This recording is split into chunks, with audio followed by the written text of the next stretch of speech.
జిల్లా కేంద్రంలోని కలెక్టరేట్ వద్ద సాక్షర భారత్ కోఆర్డినేటర్లు చేస్తున్న రిలే నిరాహార దీక్ష 5వ రోజుకు చేరింది. దీక్షలో భాగంగా కోఆర్డినేటర్లు మెడకు ఉరి బిగించుకొని వినూత్నంగా నిరసన వ్యక్తం చేశారు. అనంతరం మీడియాతో కోఆర్డినేటర్లు మాట్లాడుతూ గత 10 సంవత్సరాలుగా చాలని జీతాలతో ఉద్యోగాలు చేస్తున్నామని, ప్రభుత్వ పథకాలను ప్రజల్లోకి తీసుకువెళ్లేది సాక్షర భారత్ కోఆర్డినేటర్లని, ప్రభుత్వం వెంటనే తమ సమస్యలను పరిష్కరించాలని డిమాండ్ చేశారు.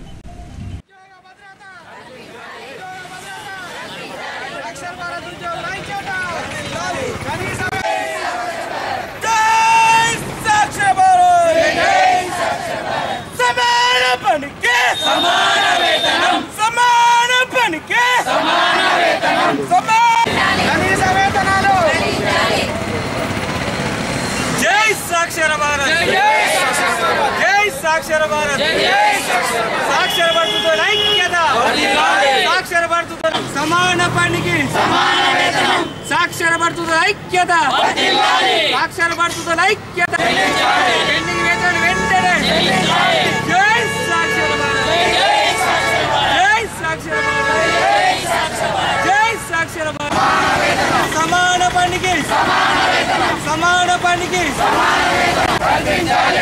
भद्रता जय साक्षर भारत जय साक्षर भारत साक्षर भारत ऐक्यता साक्षर भारत ऐक्यता साक्षर भारत ऐक्यता पेंडिंग वेतन वेंटने जय నిరాహార దీక్ష తెలంగాణ రాష్ట్రం వైద్య విద్యాశాఖ కాంట్రాక్ట్ ఎంప్లాయీస్ సంఘం పిలుపు మేరకు ఈరోజు జిల్లా కార్యాలయం ముందు జగిత్యాలలో మండల గ్రామ కోఆర్డినేటర్లు 5వ రోజు నిరాహార దీక్ష నిర్వహించడం జరుగుతుంది. ఈరోజు రాష్ట్ర ప్రభుత్వం కేంద్ర ప్రభుత్వం నిరసనగా గ్రామ మండల కోఆర్డినేటర్లు ఉరి వేసుకొని నిరసన తెలపడం జరుగుతుంది. మాకు ప్రధానమైన డిమాండ్ 8 సంవత్సరాలుగా ఈ వయోజన విద్యా శాఖలో పనిచేయడం జరుగుతుంది.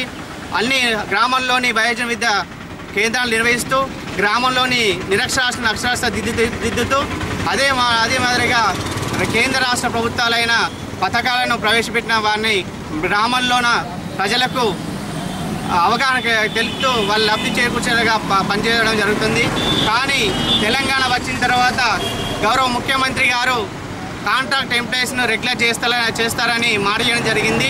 మేమందరం 18,000 కుటుంబాలు రాష్ట్రం మొత్తం 18,000 కుటుంబాలు ఉన్నాయి. మేము 302 జియో ప్రకారం ఫుల్ టైం కాంట్రాక్ట్ ఎంప్లాయీస్గా మేము విధులు నిర్వహించడం జరుగుతుంది. రాష్ట్ర ప్రభుత్వము మాట ఇచ్చిన ద్వారా మమ్మలను రెగ్యులర్ చేస్తూ కనీస వేతనము చెల్లించాలని డిమాండ్ చేస్తున్నాము. అదేవిధంగా గ్రామంలోని వయోజన విద్యా కేంద్రాలను గ్రంథాలయంగా మార్చాలని మేము ప్రధాన డిమాండ్ చేస్తున్నాం. జై తెలంగాణ, జై సాక్షర భారత్. అసలు ఎందుకు పోతుంది? మేము 8 ఇయర్స్ నుంచి ఇదే వర్క్ చేస్తున్నాం. ఇంకో వర్క్ వెళ్దామంటే మీరు ఆ వర్క్లో ఉన్నారు కదా అమ్మా, మీకు ఆ వర్క్ ఇవ్వలేమమ్మా అని అన్నారు. కానీ మేము ఎందుకు ఊరుకుంటాం? ఊరుకోం. ఈ 2,000 జీతంతో మేము వేరే వర్క్ చేయకుండా ఇదే పనులు చేస్తున్నాం. కానీ ఇది మాకు సరిపోవట్లేదు. సరే సరిపోకుండా మేము ఒప్పుకున్నాము. రాష్ట్ర ప్రభుత్వం వాళ్ళు ఏ పని చేసినా, ఏ పని ఇచ్చినా చేసినాం కాదనుకుంటా. భయపడి చేసినాం. ఇంకా ఇంట్లో వాళ్ళు కాదన్నా కూడా వెళ్ళినాం. అయినా కూడా చేసుకుంటూనే వెళ్ళాం. కానీ ఇప్పుడు ఇది పోతుందంటే మేము ఒప్పుకోము. ఎక్కడికంటే అక్కడికి మేము వెళ్తాం, ఎక్కడంటే అక్కడ మాట్లాడతాం. అందుకని మేము ప్రభుత్వ ఉద్యోగులు ఒప్పుకొని